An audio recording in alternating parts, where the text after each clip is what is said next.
Oh yes, oh yes, oh yes. This Honorable Commission is now in session pursuant to adjournment. God bless this country and God bless this county. Mr. Chairman. This evening, I don't think our preacher made it tonight. This evening, Mr. Bob Brown, Commissioner, will lead us in invocation. Let us pray. Lord, we come before you and we are so grateful that as children of yours that we can have the blessings, know that our souls will be able to live with you forever. We're so grateful for the sacrifice that your Son made upon Calvary's cross, to know that we have victory over evil. And Lord, we are always looking forward to that day that we will be united with you. Be with us as we make decisions tonight and give us the wisdom from above.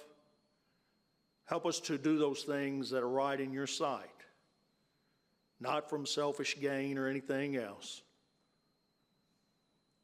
Lord, we also ask blessings upon this county, upon the welfare of this county.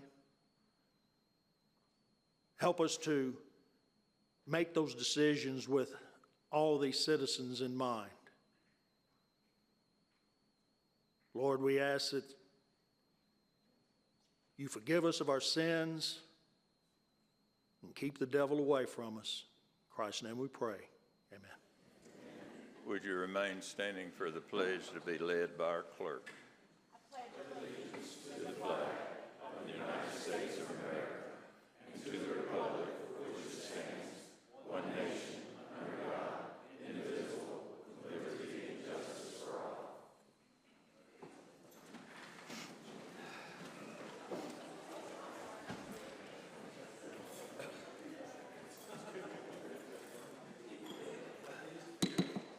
Madam Clerk, call the roll. Commissioner, record your presence.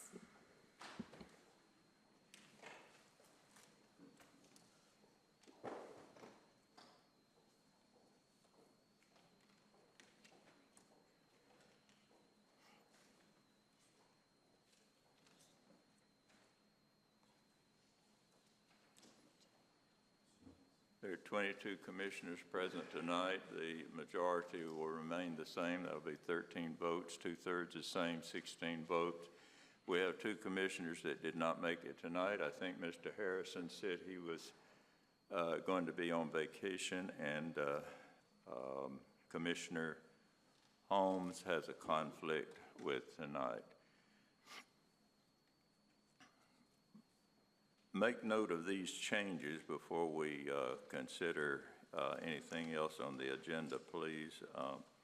2305-11 will be handled on the agenda next month. That's 2305-11.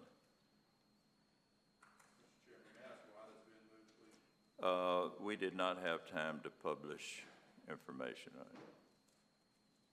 And 2305-13 is going to be removed from the consent agenda and placed on the regular agenda at the request of the Budget Committee Chairman. Honoring Daniel Brooks at Merrill Hyde Magnet School on his retirement. That will be done in June. His team has won the district and going on to regions, so he was not able to be here tonight, but we will honor him in June. Do I hear a motion to approve the regular and consent agenda?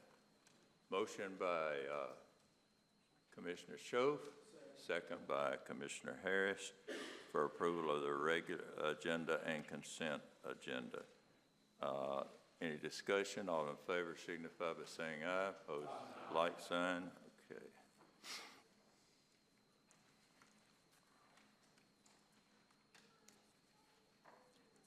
If there is no objection from anyone, I think what we'll do is do certificates before we do recognition of the public so that these young people can leave, or the young people that are here. So I know they have a lot of studying to do tonight. So we will let them, pardon? Do you want to do 7 and 8 before that? Yes, 7, approval of the, we did approval of the consent agenda. 7 is appropriation. Well, the budget committee, that is a consent budget. That's not the regular. We haven't voted on number 7 yet. That's my question. Or 8. All right. Do I have a motion? So moved. Is there a second? Any discussion? All in favor signify by saying aye. Aye. Opposed, like sign. And 8. All in favor signify by saying aye. Aye. Opposed, like sign. Now, let's move to recognition of certificates. Pardon me, not recognition of the public, to certificates. And we'll do first Hayden Baker, who is an Eagle Scout, and I think the mayor will be giving this certificate. Hayden, if you'll come forward, and I think several have asked to stand with you. Come on up here. How you doing? Good to meet you. Can I get the family to come up here as well?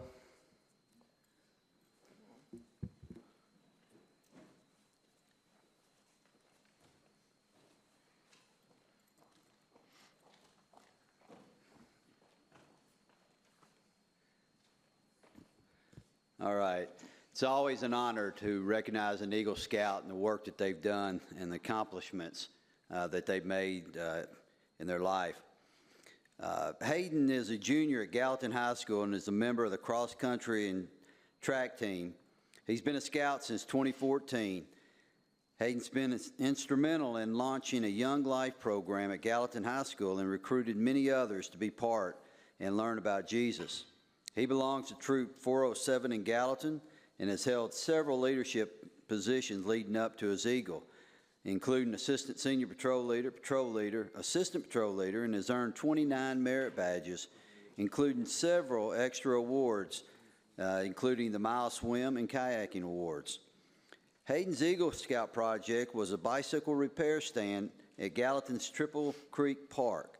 He raised $3,000 for the project, and with the Gallatin Miracle Park as its beneficiary.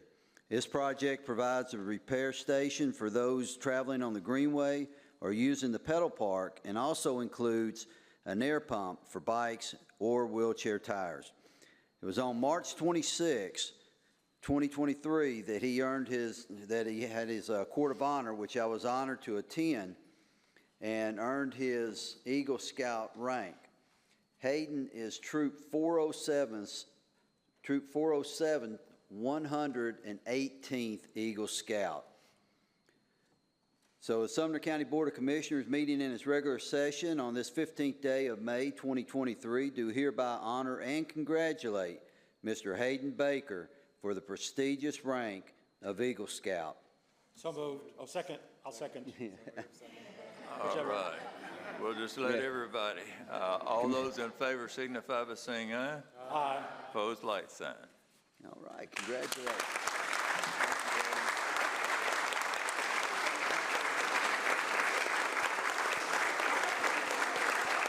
Congratulations, Hayden.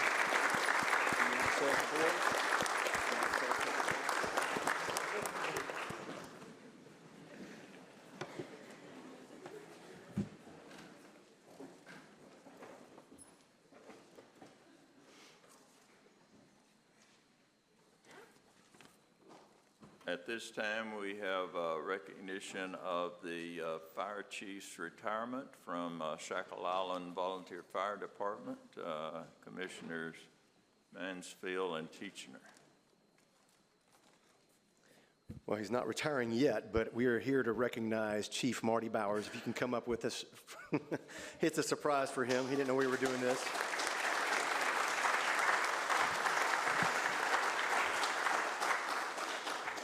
Yeah, we tricked you, Chief. I've roasted him all day long. This, Marty and Mary Ann do a lot for Shackle Island, and we had an opportunity to recognize Mary Ann about 2 years ago for her fundraising efforts for Shackle Island. She has, I think, raised about close to $150,000 in about 5 years for the volunteer fire department there. So she is a hard worker, and she will extort you for every penny that you have to give towards the fire department. So, but we're here to recognize Marty. Marty has been chief for over 30 years at the Shackle Island Volunteer Fire Department. That is a long time of service. And so I want to read this resolution honoring you for your service and as one of your districts for fire district, and same as Commissioner Teacher and Commissioner Miller, we are just humbled to have you leading our department and thankful for all that you've done for us. But this is a resolution honoring Chief Marty Bowers. Whereas Chief Marty Bowers has given over 30 years of service to the Shackle Island Volunteer Fire Department, and whereas he has led his fire department with unwavering selflessness, when the people of Shackle Island needed him, he was always there. His courage and dedication to saving the lives of others went above and beyond the call of duty. He exemplified leadership by his willingness to sacrifice it all for his fellow citizens. His bravery in serving his community makes him an all-American firefighter and patriot. Whereas the Shackle Island community is grateful for Chief Marty Bowers and his integrity, devotion, and service to the Shackle Island Volunteer Fire Department and the community as a whole.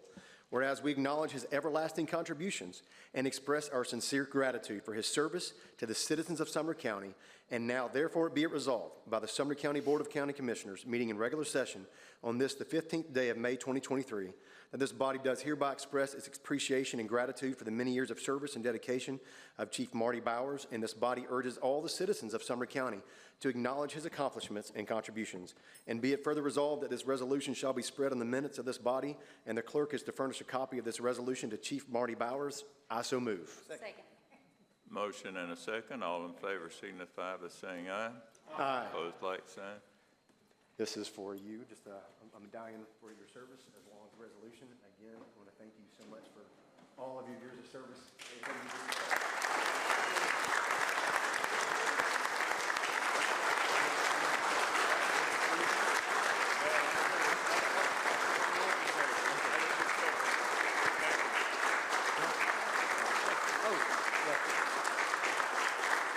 We'll get a picture real quick.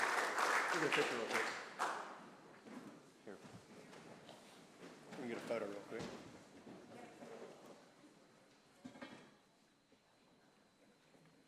Thanks, Chief. Thank you.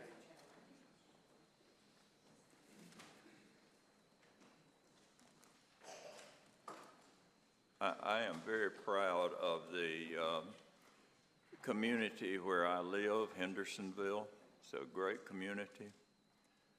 But when I was director of schools, I always enjoyed going to one particular place in the county, and that was Westmoreland High School. The wonderful atmosphere at that high school. Matter of fact, when I did AAU basketball, I used to recruit quite a few basketball players from there to play. And I'm just really privileged that their commissioners are recognizing them tonight for their accomplishments, that both the girls and the guys. So Commissioners Wright and Moss, if you would come forward, and everyone from Westmoreland High School come forward, please.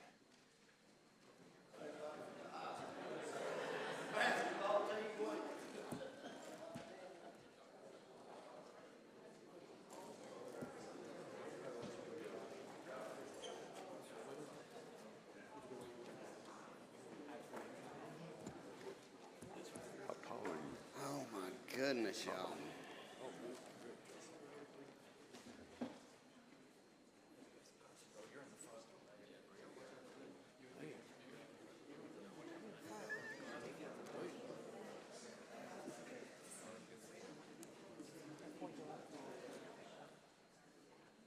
Folks, I've drank Miracle Grow for 57 years, and I still ain't nowhere near as tall as any of these.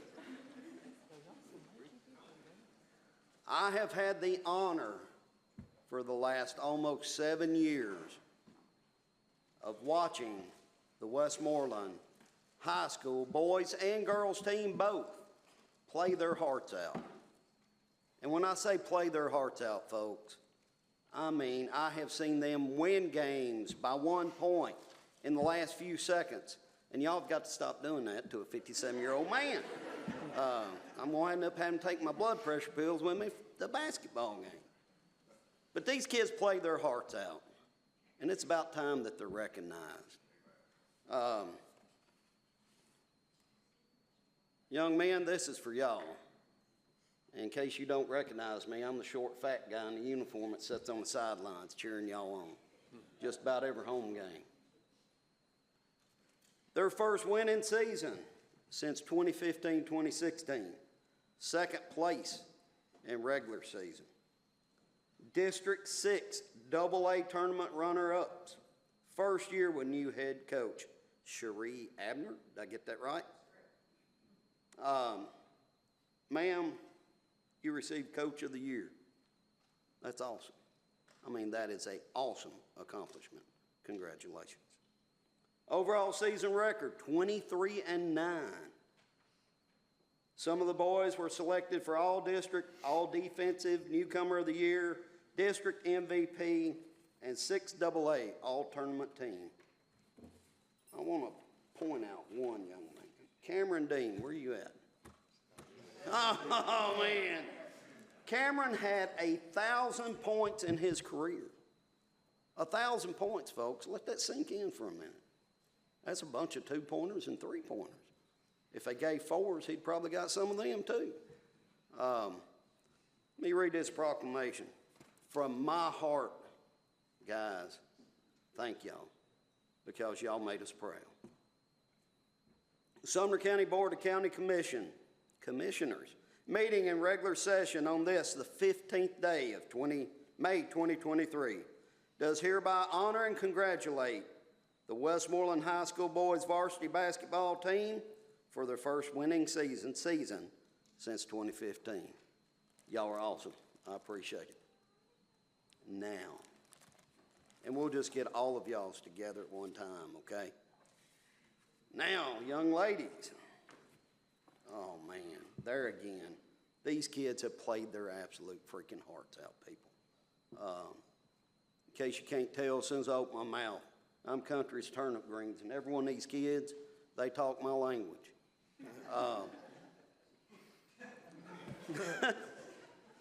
Recognizing the year 2021-22 varsity team, 2022-23 varsity team.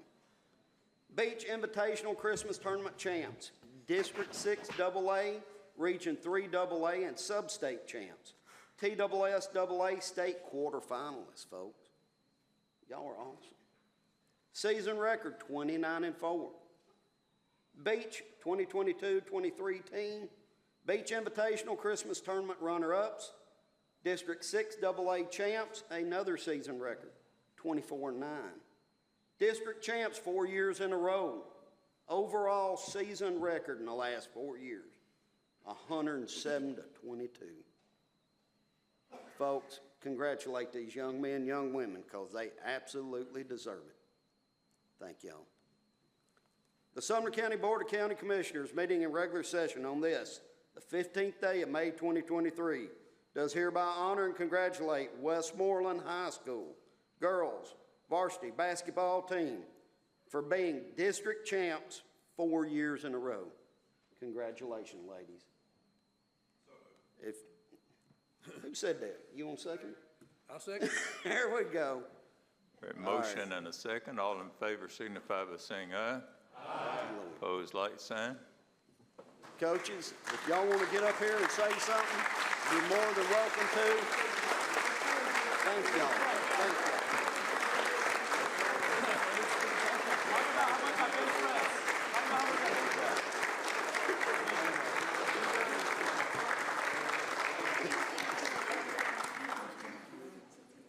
And I'm If anyone would like to take a picture. And we're also pleased to have tonight the mayor of Westmoreland, Mayor Leith, with us. If you'd wave, Mayor Leith. Thank you for coming. Thank you. Thank you, man.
I guess everybody said yes.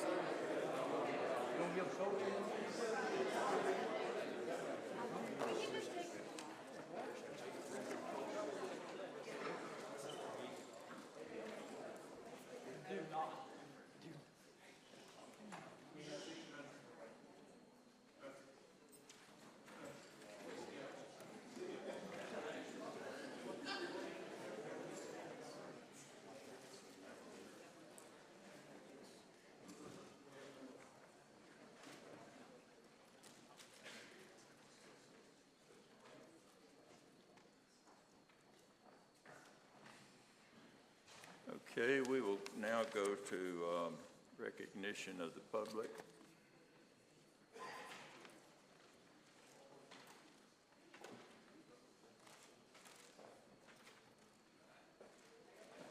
Rebecca Gibbons?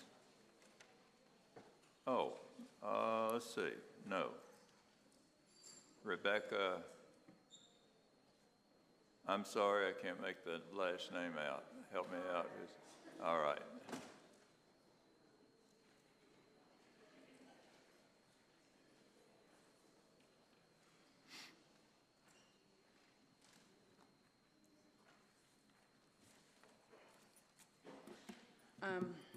I'm Rebecca Goddard. My address is 2339A New Hope Road, Hendersonville, Shackle Island.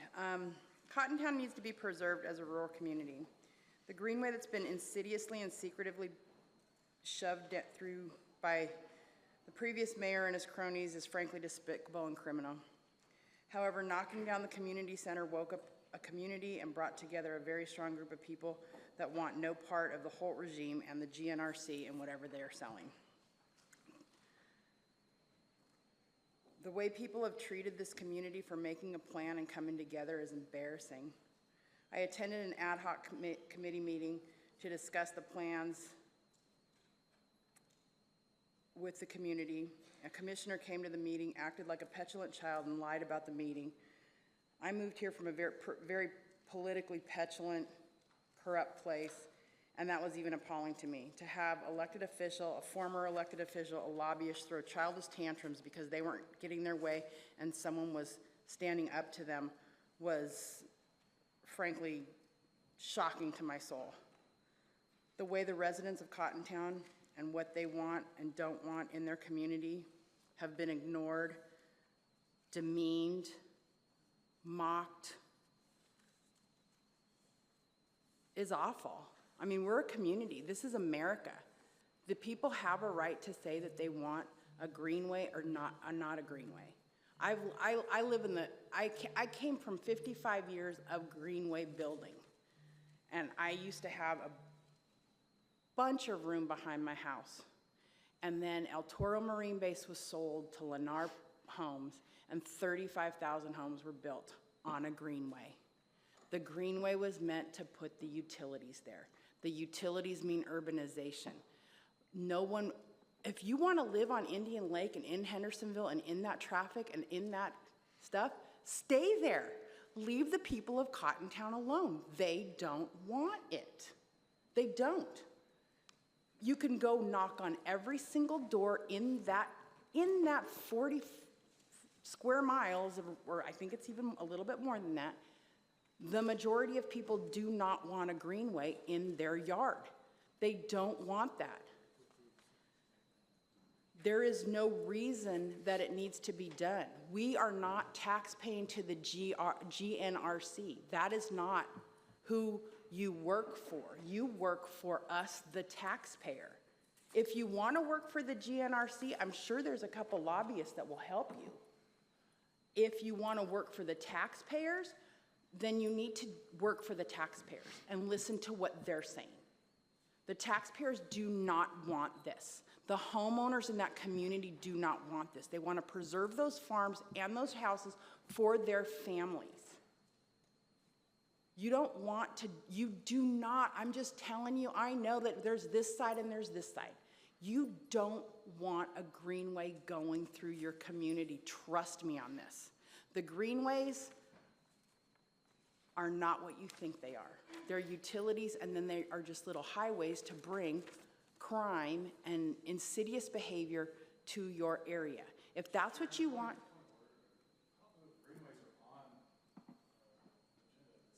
I'm going to give her the leeway because there's been some information divulged about the Greenway and that property, so I'm going to give her that leeway.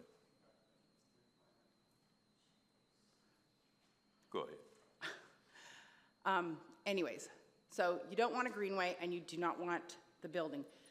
They want to make this community a community center and keep the historic preservation of what is already there. So let's do that. There's no reason that we can't do that. If you want a regional park, you got lots of them here. Go to Gallatin, go to Hendersonville, stay there. Cottontown is planning, if you could bother to listen and open your mind and your heart and your soul to something other than I just don't like them, then you will see that the community and what they want to do, what they have planned and what they want to do is a wonderful thing for Sumner County. And until you can come up with something better than a greenway and a regional park, you're not going to have my support. Please veto this. Clark Wright, and I do want to remind everyone that we please don't mention any names. Just stick to the issue.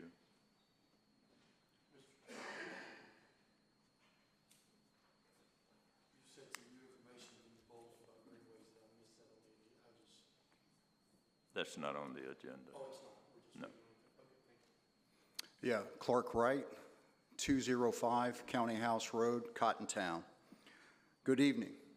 We find ourselves here tonight due to our Sumner County representatives failing for far too long to do what is right for the communities they serve in the name of urban equity and political gain.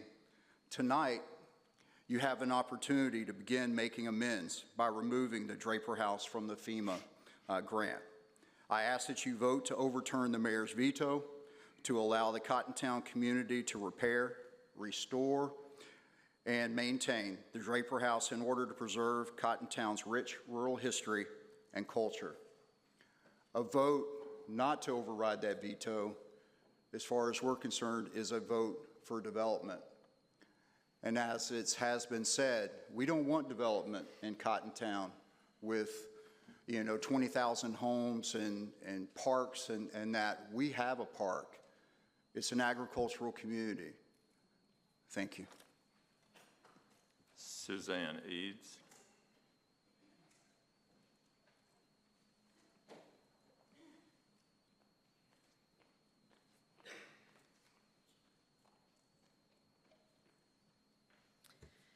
My name is Suzanne Eds. I live at 305 Bug Hollow Road in Gallatin, but it's in the heart of Cottontown, Gallatin address. I've spent the majority of my life in Cottontown. Her people have shaped my life and made me the person I am today.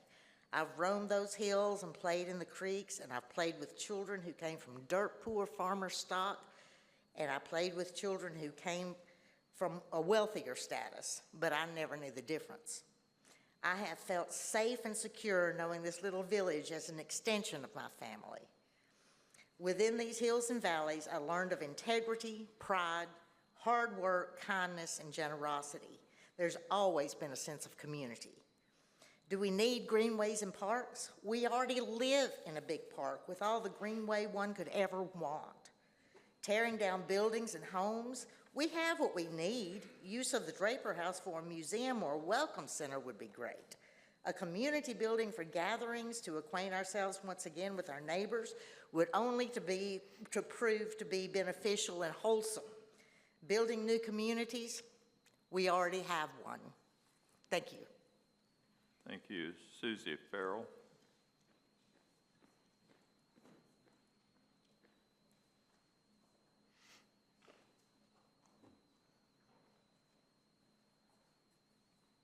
Good evening.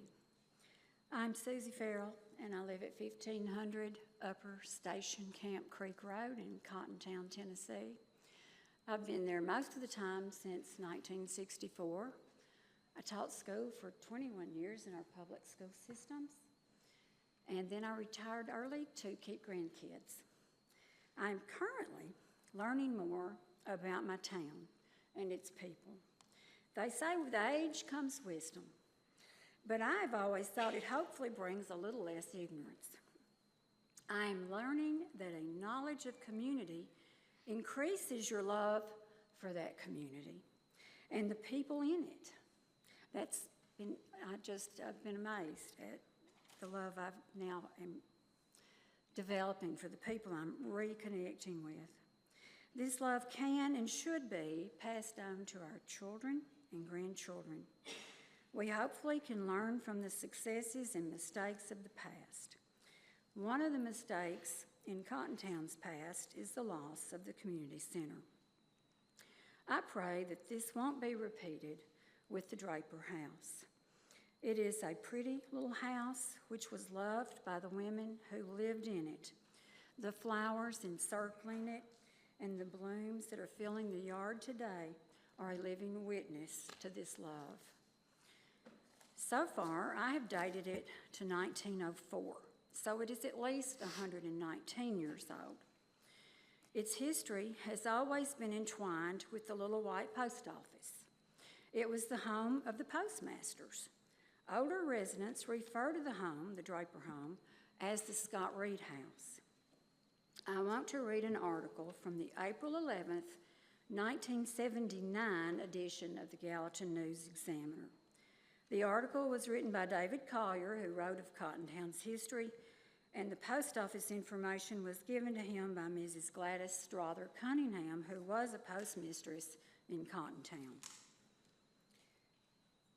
In 1904, Mrs. Maggie Pitt was appointed postmaster.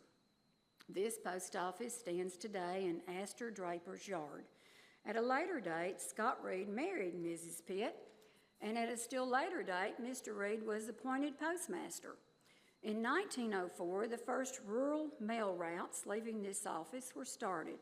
Llewellyn Shaw and Henry Pitt, Mrs. Maggie Pitt's son by a previous marriage, became the first rural letter carriers by horseback during the winter and high water, and by buggy if it was good weather.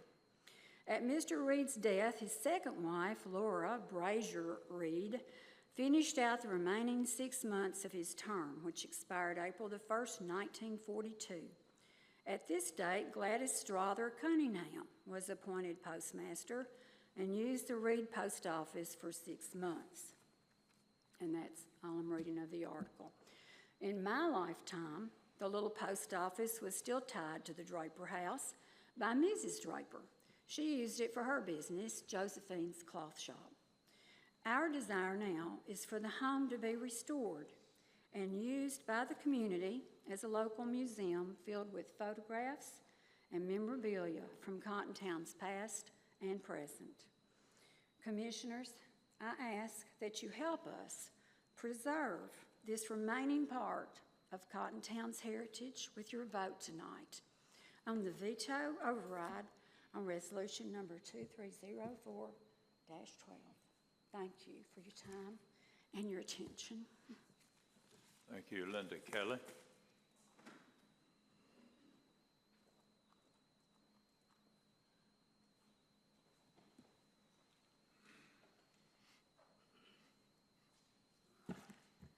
My name is Linda Kelly. I live at 791 Upper Station Camp Creek Road in Cottontown.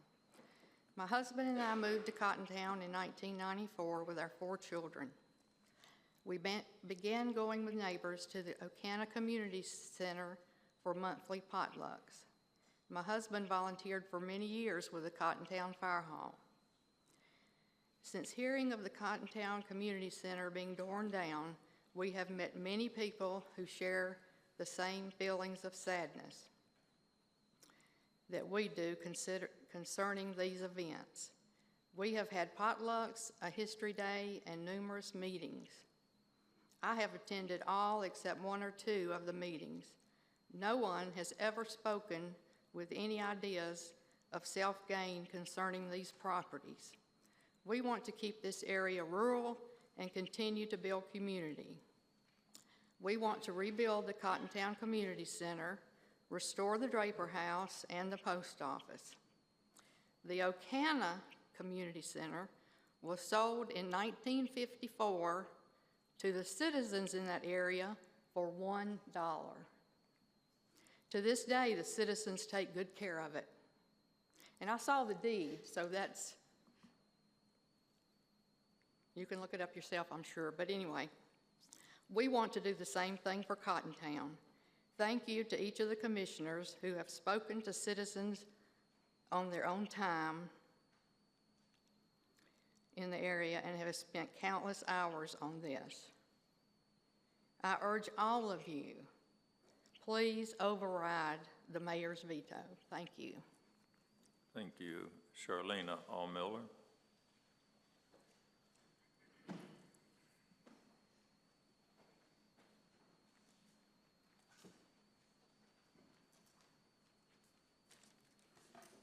Good evening. I'm Charlene Allmiller at 143 Rowland Circle, Hendersonville, Tennessee 37075. I'm here to speak about 2 agenda items, but first I want to thank you for passing the budget for the Sumner County Schools Summer School. The first item I'd like to talk about is Resolution 230503 regarding the Director of Schools, and I did just want to point out that the plain language of the statutes state when the director is required to come to meetings, and it is not required that they come to every meeting if you just read the language of the statutes. However, I will say that I've been to many meetings and I've watched many meetings, and I do believe that there has been a representative of the schools in attendance whenever there have been budget amendments that were more than just consent items. And in fact, one of the members from the school introduced herself to me and said that she started putting her names on the public comments just so then you guys would know that she was there. So there has been somebody there for you guys to ask questions to. And I feel like the way that 230503 has been presented seems to try to put the Director of Schools in a negative light, but the plain language does not require what is being requested in that agenda, though I do believe that it will be adhered to the best extent that time allows. So my other request is for Resolution 230412, and I would like to say, please maintain the veto and not override the veto for Mayor Isbell. For me, it comes down to dollars and cents. And I do recognize that this is a community that this house is in a community. It's my understanding that this house has been available for sale, though, for many years. And so I'm surprised that it is coming up now that it is a big deal, a couple months before the FEMA contracts would need to be finalized. I did want to point out that there is still no cost breakdown attached to the agenda, and so it is unclear how much the cost will be associated with this. I've seen several different costs.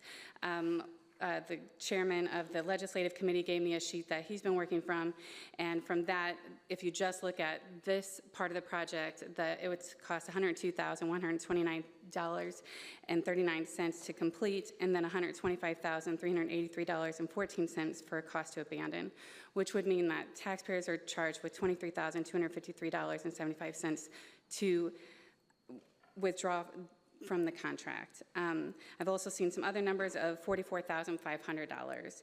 And I'm just wondering also if anyone has asked FEMA if there's any way that we could amend the contract to say we purchased the property and let it be as is, instead of for trying to move the old post office there and to even remove the building. I mean, I haven't seen any of the grant contract rules or anything, but has anybody asked if that could be something, can we get reimbursed for what has been done right now? Because we have put more than 15% in, more than 12.5%, and that if we just put net 12.5% off of there, would we be able to get reimbursed for the property? No development is under this FEMA contract. Indeed, it's like actually just destroying a building that's on there for green space, like grass, which is what rural property is about. And I am all for Cottontown staying rural, but I am not okay with county taxes being used to buy property for private use, even if it's a nonprofit use. I'm especially not okay with this because the total costs are unknown. We don't even know what we want the property for, so we have no idea how much it's going to cost to keep that building up. Cottontown had a community center for years. The nonprofit that owned it was Mr. Bricky, was ran by Mr. Bricky, and he gave and after he died, the people that took over the nonprofit, they were trying to maintain it. There was just nobody using it. They could not even cover their costs from leasing it out, and so it became dilapidated. If no one wanted to use that for years, I do appreciate there's an interest here, but it shouldn't really be the county taxpayers, because there are many, many more of us than just Cottontown who are going to be responsible for this house. So I would say using taxes to keep the section rural, I believe, is equivalent to using taxes to encourage development. The taxpayers here deserve to be made whole. Thank you. Thank you. Charlotte Gribbins.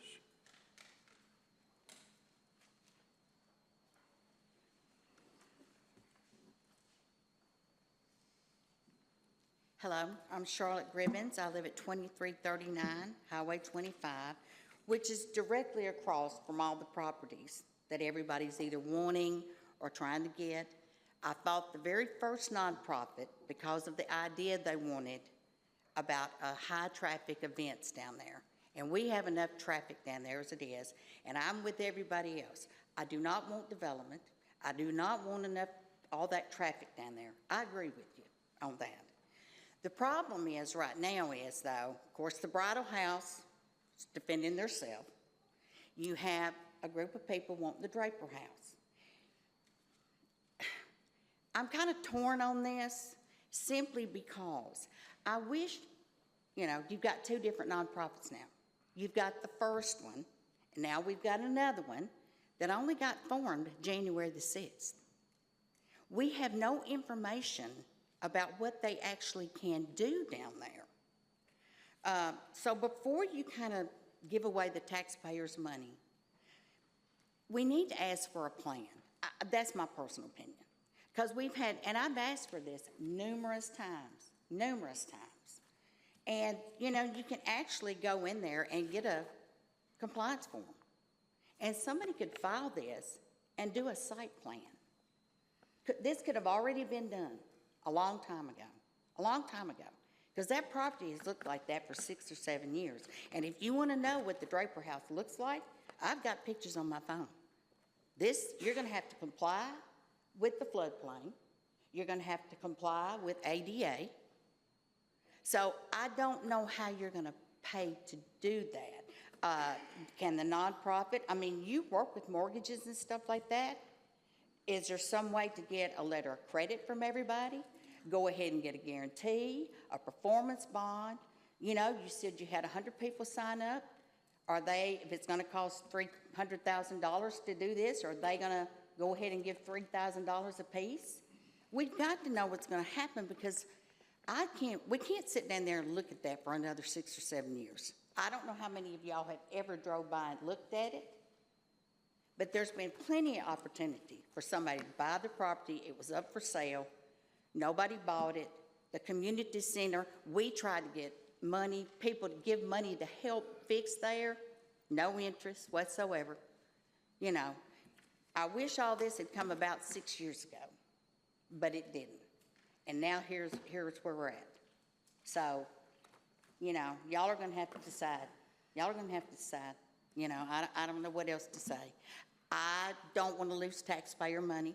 I'm sure there's a ton of y'all out here that you don't represent Cottontown. You represent other districts, and you're gonna have to explain to them how you gave up $100,000 and gave away property. Because I don't think they're gonna be happy with that. So you've got to make a decision on what you're going to do, and your taxpayers, your voters, not just Cottontown, your people are going to have to agree with this. So that's all I have to say. Thank you. Lisa, Rich.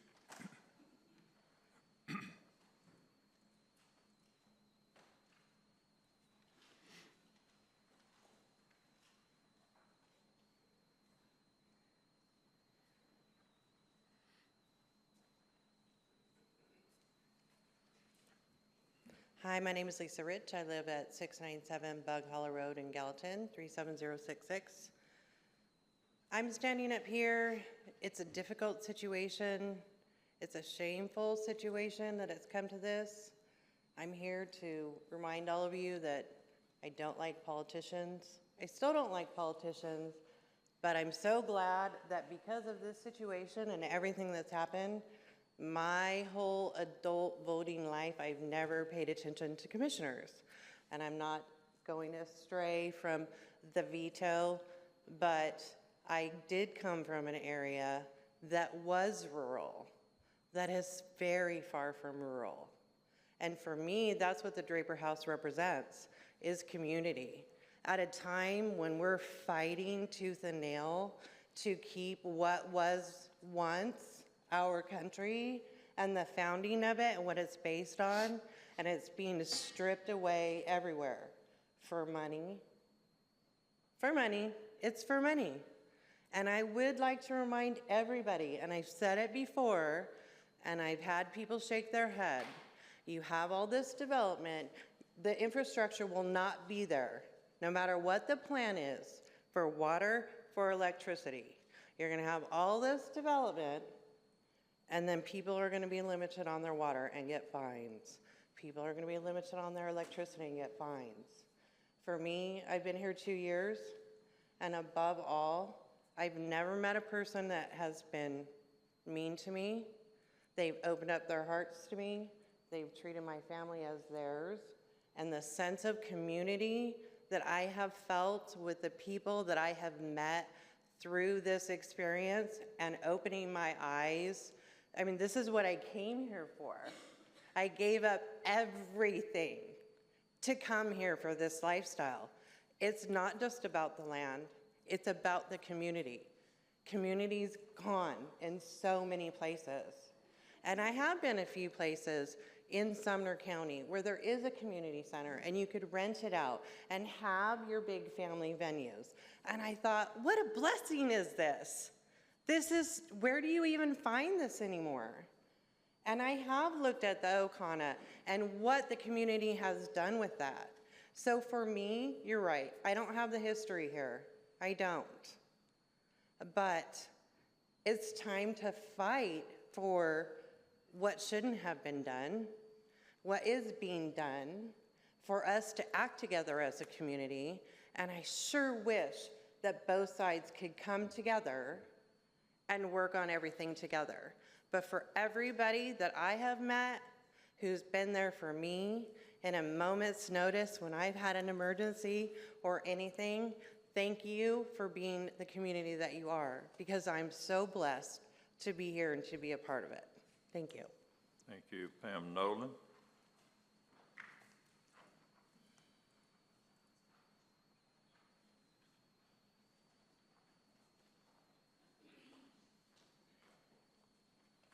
Good evening. My name is Pam Nolan. I live at 199 Nolan Circle. On April 17th, this body approved resolution number 2304-12. A few days later, I found out that the resolution was vetoed by our county mayor. This concerned me greatly. So I emailed my county commissioner and asked him to reconsider his vote against pulling the Draper House out of the FEMA program and stand with Cottontown. If you'll allow me, I'd like to take just a moment and read that response that I received from him. Good afternoon, Pam. First, I want to thank you for reaching out, as this is the first time I believe we have talked. I hope we can have a healthy discussion and not one where the passion that I can tell you have about the subject overshadows facts. I do have to disagree with most of your accusations as a whole. I understand you think I had enough information, but in my opinion, I did not. There were many questions left unanswered that I did ask and try to get before the meeting, but no one could answer. Also, as most of the commission meetings have, new topics are brought up that lead to more questions that I would like to have the answers to, and I have no choice but to ask them right then. You are correct that I have not attended any of the events that have been put on. When all of this first started, I made inquiries and got blocked, membership denied to certain groups where those were being promoted and ideas shared. So why would I go somewhere where I obviously not wanted to be? I have absolute no ill will towards anyone trying to preserve history. Being a fifth-generation Sumner County and Cottontown resident myself, history is a big deal to me, so much so that I just moved to be the fourth generation to live on our family's farm in Cottontown. I do, however, have a differing opinion on how things could be handled, and in my mind, differing opinions is totally okay and welcome. It's what makes our country the greatest in the world to live.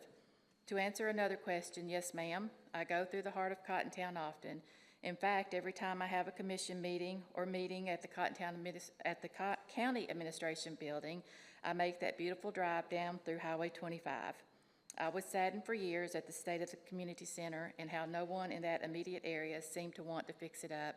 In fact, I made a few inquiries at that time on if there were plans to fix it up, and I was told there was not enough interest to do so, and then, well, we know what happened next.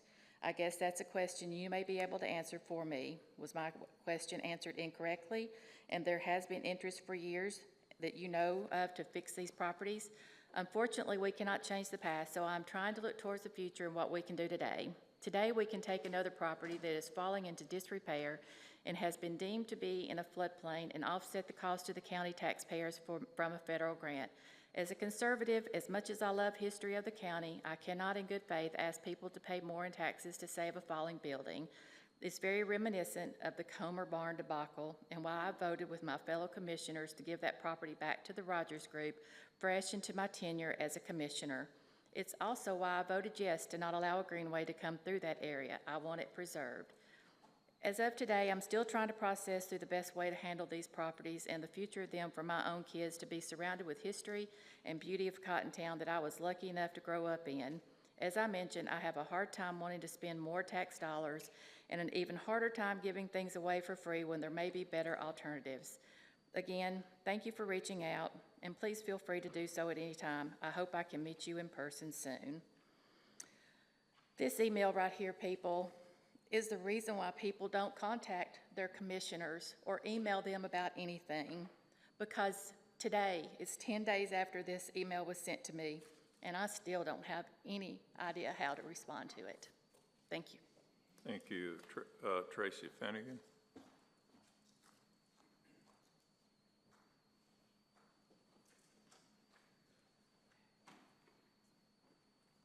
Good evening. My name is Tracy Finnegan. I live at 737 Shun Pike in Cottontown, and I'm the president of Cottontown Country Community Center. I do request that you override the veto. Please vote to remove the Draper House and Historic Post Office from the FEMA grant to save them from demolition. One misconception that I want to clear up is that Cottontown Community Center, Inc. represents a small group of people. 6 days ago, we set up at the community center property after we took down the tape and the inaccurate private property sign, and we had a booth with petitions.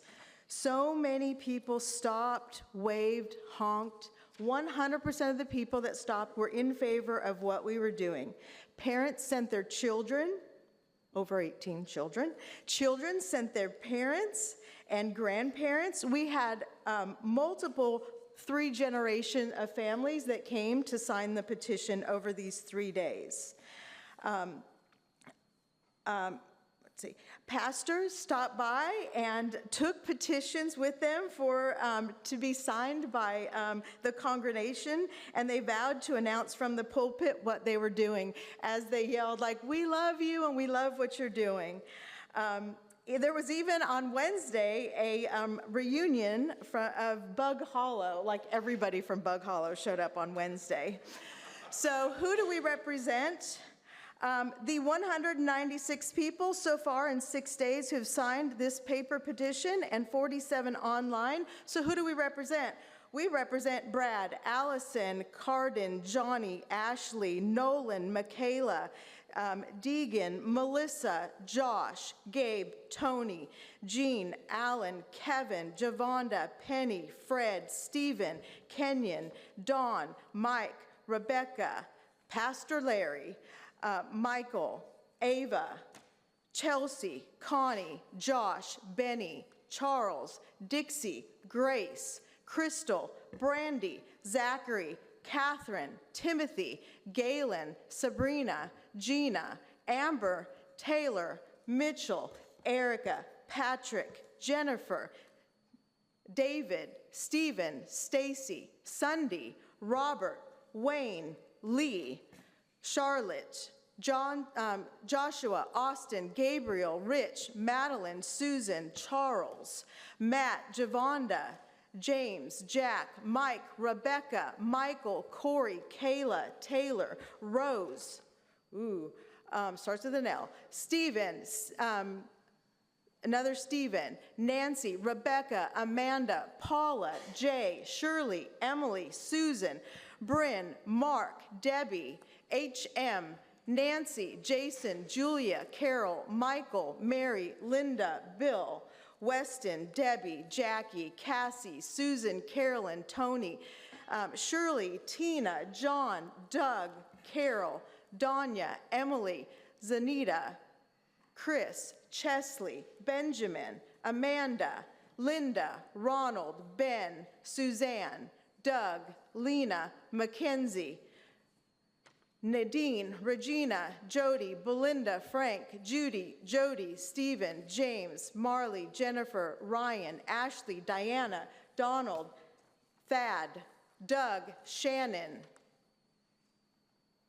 Dr. Matthew, Ruth, Stephen, Mark, Deb, Mike, Kimberly, Kay, Danielle, Jeff, Vida, Gina, Ashlyn, Zach, Tarina, Jennifer, Donald, Sean, Peter, Audrey, Steve, John, Mac, Dale, Stephen, Sarah, Lonnie, Linda, Amy, Pam, Marcus, David.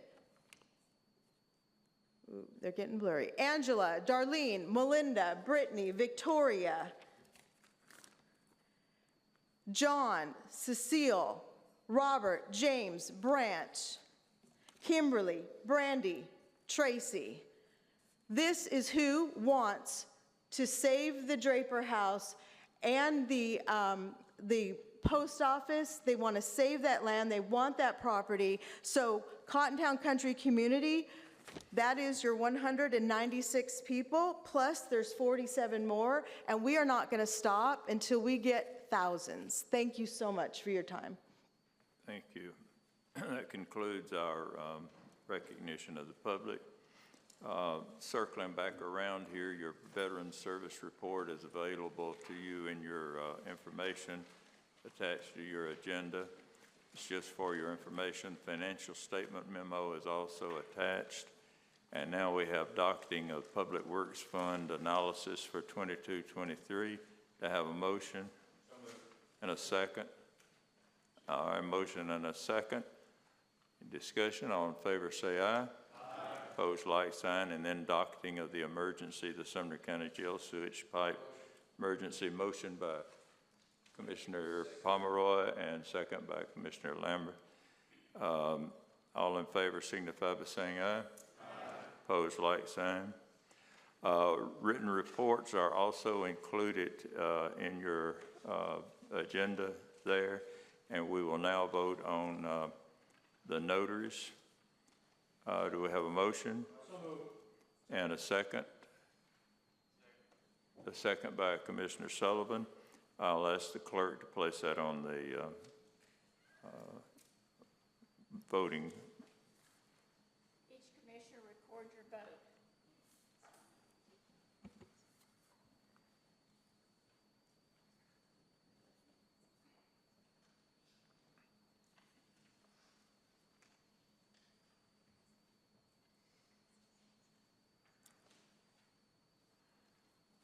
And that passes with 21 yes votes and 1 abstention.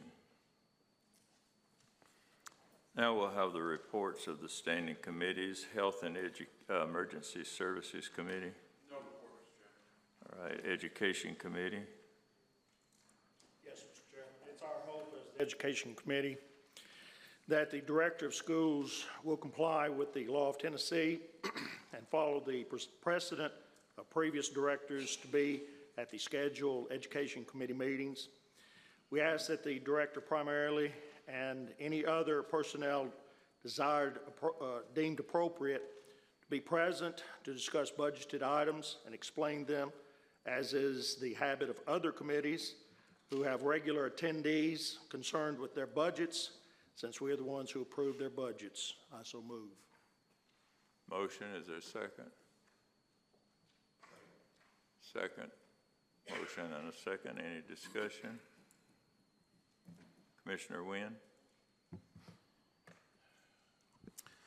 Thank you, Mr. Chairman. So I know we talked about this last month, and just wanted to point out the Director of School is considered a school board employee and is not a county commission employee or reportee. So last month I asked in the commission meeting, and Commissioner Brown provided information as far as just why these TCA codes were included. I think there's 7 versus the 40 some odd excerpts from the TCA code. And the ones that were included are applicable to the county commission. So is that, I guess, a fair assessment? Yes, it is. But whenever I was reading the resolution, I look at the title, and a resolution for the Director of Schools to follow TCA and this resolution. And just the question, why do we decide to title it with that title? Well, you know, I think there is a problem with the fact that there has been no attendance of personnel at any of these meetings. And I've been around here a long time. I date back to Clyde O. Riggs as superintendent. And I don't ever remember a time that the superintendent or director of schools failed to attend a education committee meeting. That has happened frequently lately. And I don't think that this is doing any more than just asking a department to follow what the law is. And I understand that. I would just ask, for this TCA, when you look at the code, the very first one, it's the duty of the Board of Education to assign its director of schools the duties to.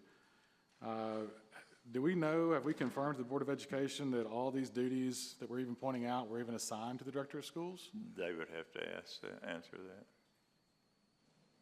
Who's they? The Board of Education. Did we ask the Board of Education is what I'm asking. Did we ask them to come to the meetings? No, sir. Did we ask the Board of Education if they had assigned these duties to the director of schools? I have no idea. Okay. And then just my concern with the title is that we're making implications that the director of schools is not doing his job and is not following the law. Just the way this reads, to follow TCA. Well, why would you need to instruct someone to follow TCA if they're already following it? Well, I don't know, but if you do a resolution and bring it to the commission, you can title it any way you want to. And I think that's what's been done here. And that's not at the real issue of this. It's, would you please follow TCA? And I don't think it's necessarily criticism of anyone, especially when there's a change of personnel there in particular. I understand that, Mr. Chairman. I just know that sometimes words we say can be taken out of context. And so this would be one that I wouldn't want us to put something out there that may, do you have a motion? I'm sorry? Do you want to make a motion? Yeah, I'll make a motion here in just a moment. So I am curious if we have any documented proof or anything that any of these things are not being followed by the director of schools. I don't think we're saying that anyone's following or not following. I think we're just saying, would you follow these? Well, that's an implication that they're not being followed, Well, I know attendance is not being followed. but that's not in the TCA. Okay, do you have a motion? I mean, fix it for us. So I want to make a motion, and it's just to remove the TCA codes out of here. If we're just asking the director of schools to come to the meeting, we just really need the last two paragraphs. So your motion is to delete everything except the last two paragraphs? Except the last two paragraphs, then also too, to take out the verbiage to follow TCA. Motion's been made. Is there a second? Fails for lack of a second. Go ahead. That's all I got. That's it? Yep. Okay. Commissioner Ring? Yes, sir. I've got a question for the Education Committee Chairman. If you'll tell us exactly what is the wording in TCA that requires that the Director of Schools attend every Education Committee meeting of the County Commission? I can't find it in this resolution. As the Chief Executive Officer for the Board of Education and also the one that is the financial director primarily for them, he is charged with giving a quarterly report. Now, that's to us, the legislative body. It wasn't until this month that we finally got a full, complete quarterly report. And we got we've had partials for years, but not a full one. I understand that. However, what is the specific line in TCA? There is, as I said, there is not one in there as far as the Tennessee Code is concerned. However, as I stated in their precedent, has been made for decades that the director of schools be here. And I would figure that somebody that was interested in their budget would show up to the committee that does handle that.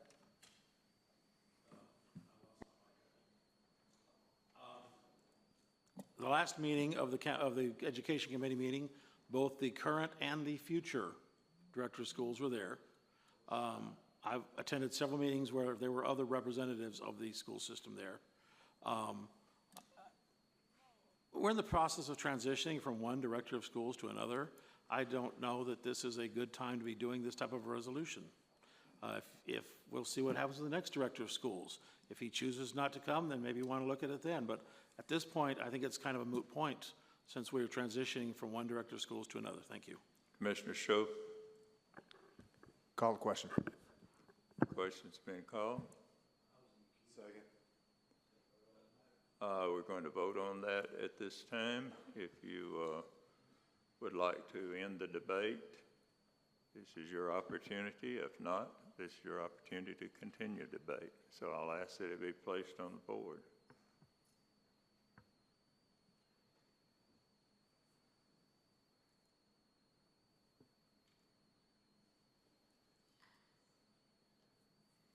A yes vote is to end debate. No is to not end debate. Each commissioner record your vote.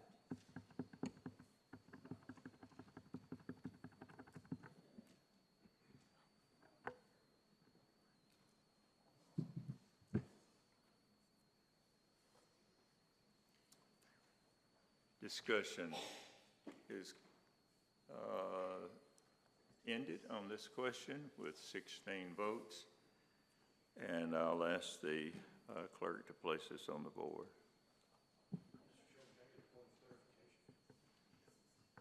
Yes. We're voting the director of schools to follow TCA. As it's stated. And the chairman who said that's what we're voting on just said that's not in the law. So I just want, that's what you're asking us to vote on. The guy who wrote it said it's not in the law, but we're voting like it is. Well, it is in the law that there be a quarterly. I just want to just be clear. I'm just. And he hasn't done it. Okay. All right, go ahead, Madam Clerk.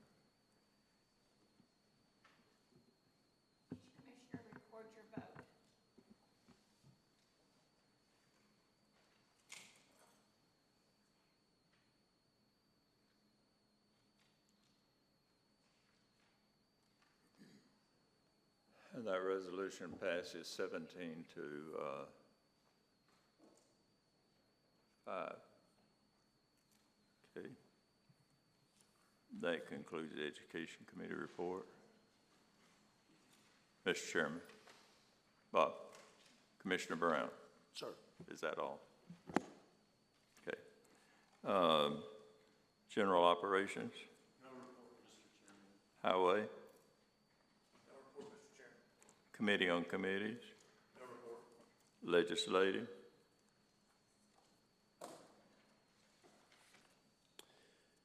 Resolution 2304-12 is a veto override on resolution number 2304-12.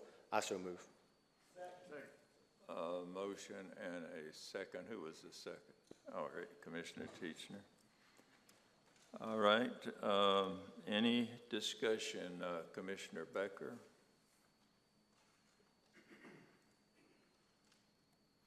Yes, I got a couple questions here. First question is maybe for the, if I may direct it, I'll direct it to you, but I would like to hear from the county mayor some rationale for vetoing the resolution to begin with, and then I do have other questions beyond that. Without objection, I'll let the mayor speak to that. Mr. Mayor.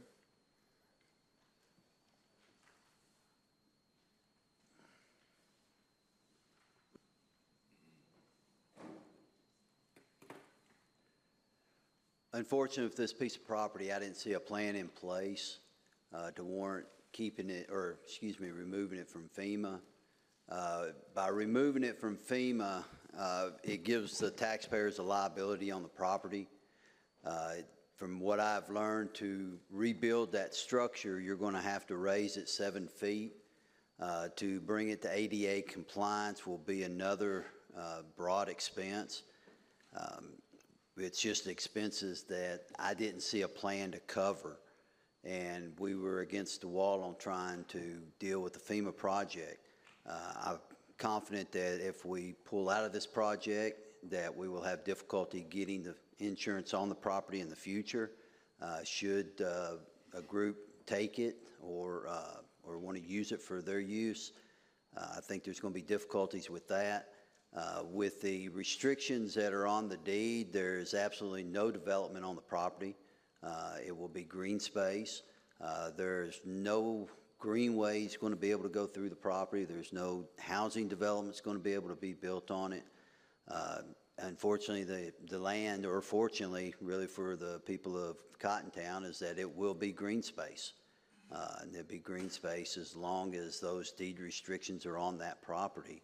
And that's as long as the property will be within the FEMA control. Was that all, Commissioner Becker?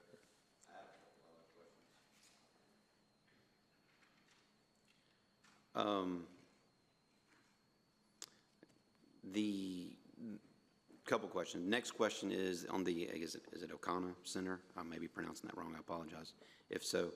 But the funding for the O'Connor Community Center, how is that funded? I know there's been some requests for county funding, but can you help me out? How is the funding for that community center handled?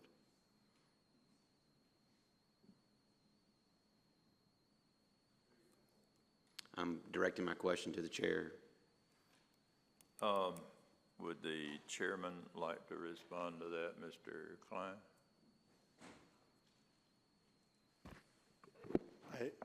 It's unfortunate that Commissioner Holmes is not here because she is a member of that group. As I understand it, the property was given to them, and I'm not even sure who them is.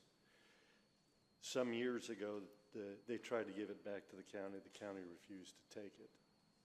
So that property, as I understand it, is completely funded by that group. Now, if I may add to that, the Castalian Springs group, that property is owned by the county. And that's on Highway 25 in Hilton Lane. There's a volunteer fire department directly behind it. The county does do the mowing and pays for some of the maintenance that has to be done. They bought the roofing material a few years ago when it needed to be re-roofed. They bought the paint when the community group painted it. So that's a group effort between the county and the group that Steve Graves is the president of that group. There is a community center in Sideview that I'm having a hard time finding out anything about it. And I understand, and I can't speak to this because I'm not that informed about it. Perhaps somebody else can, that Shackle Island also has a community group, but I have no idea how that operates. So the point is that there has been precedent for at least 70 years on different community groups that either own in whole or own in part a community center that was donated by the county, as frankly the community center in Cottontown had been. Apparently that had been deeded to a community group back in the 1950s and was maintained that way until 2019, as I understand it, where that group gave it back to the school district, and then the school district gave it to the county, and the county entered it or decided to, at some point, demolish the building. Hope that helps. Commissioner Baker, is that all? No, a couple other questions. I know, I don't know if it was last month or when, but when we approved a resolution to establish, I don't know, I can't remember the exact name, but they're basically a volunteer tax,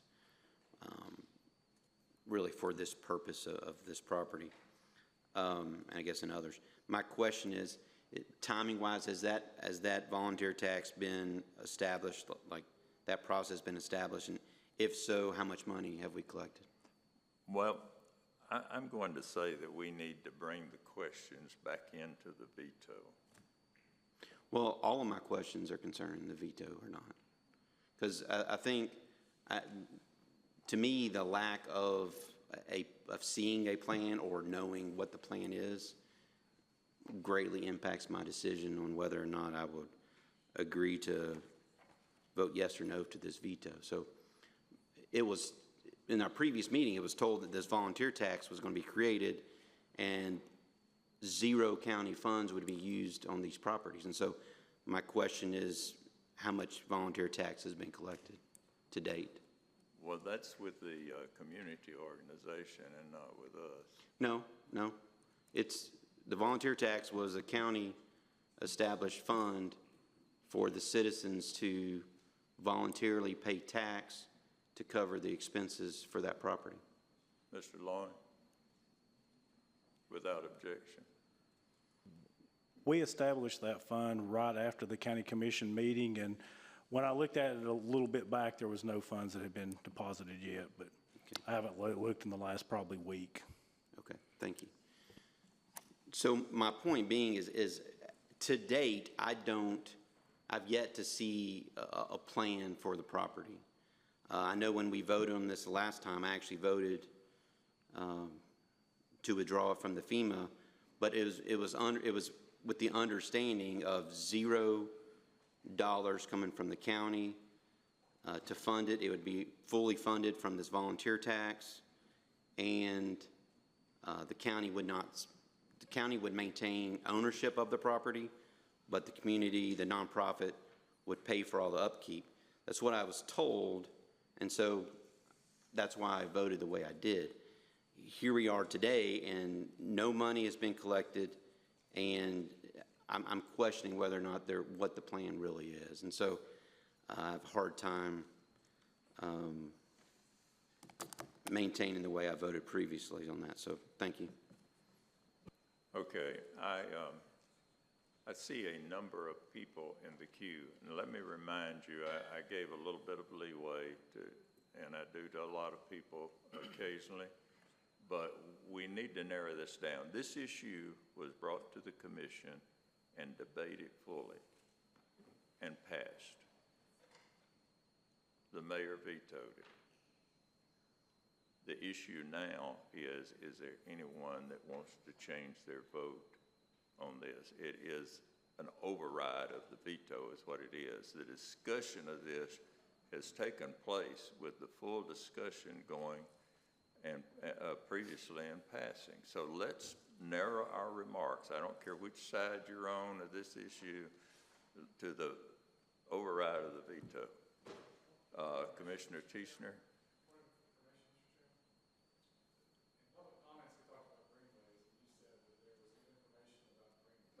That's not a part of overriding the veto, and I want.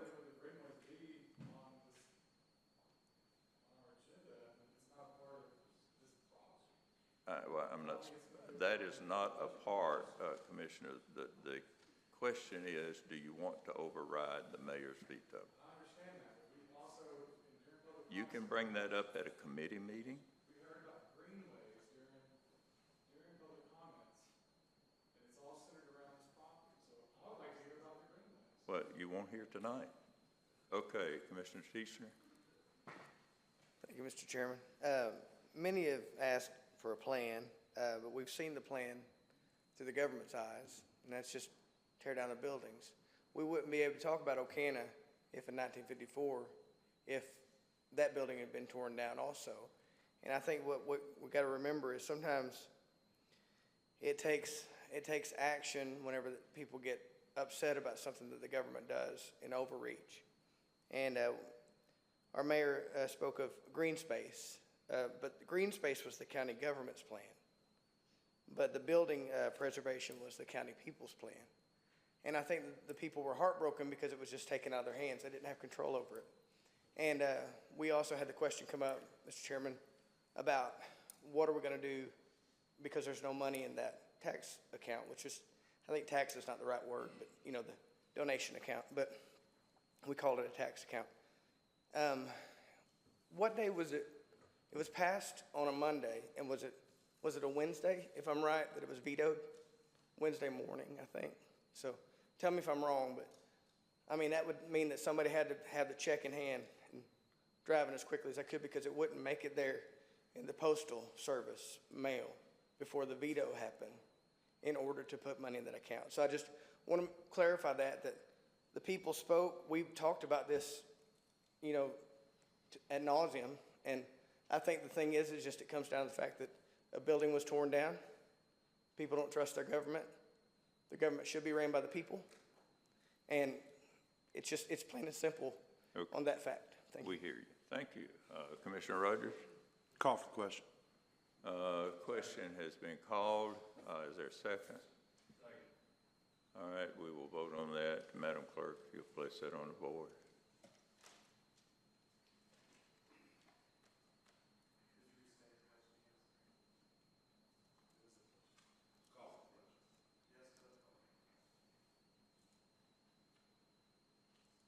Each commissioner record your vote.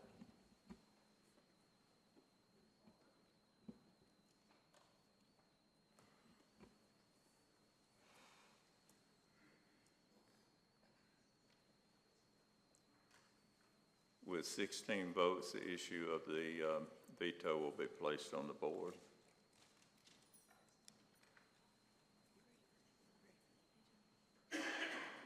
Each commissioner record your vote.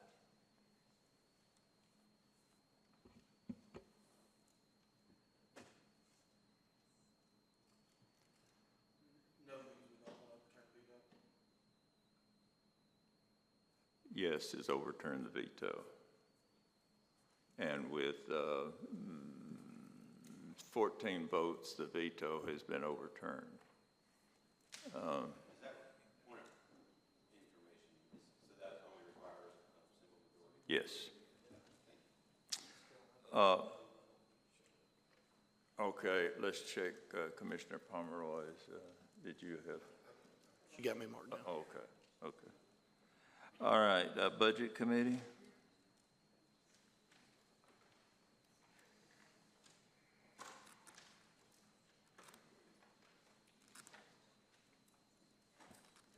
Thank you, Mr. Chairman.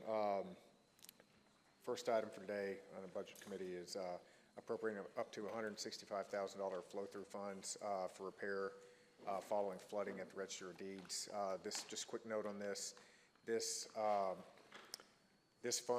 funding is required in order for us. Most of this will be recouped from insurance, but in order to get the insurance, we have to actually price out and appropriate what the full cost is going to be. So I so move. Second. Motion and a second. Any discussion? Well, let's put that on the board since it's quite a bit of money, if you will, Madam Clerk. Each commissioner record your vote.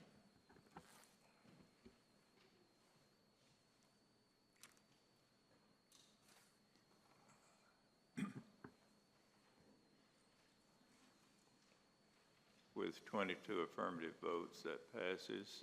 Go ahead, Commissioner. Thank you, Mr. Chairman. So the second item was the one we pulled off the consent agenda, and this is $25,590 for movement transferring between funds for the highway department so that they can pay for their radios. I so move. Second. Motion and a second. Is there any discussion? Madam Clerk, if you'll place that on the board. Each commissioner record your vote.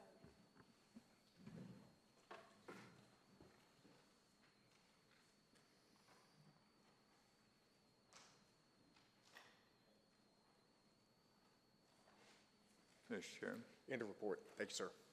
All right, we have, I want to say to everyone here tonight that some of us are going to go to Chili's after the meeting.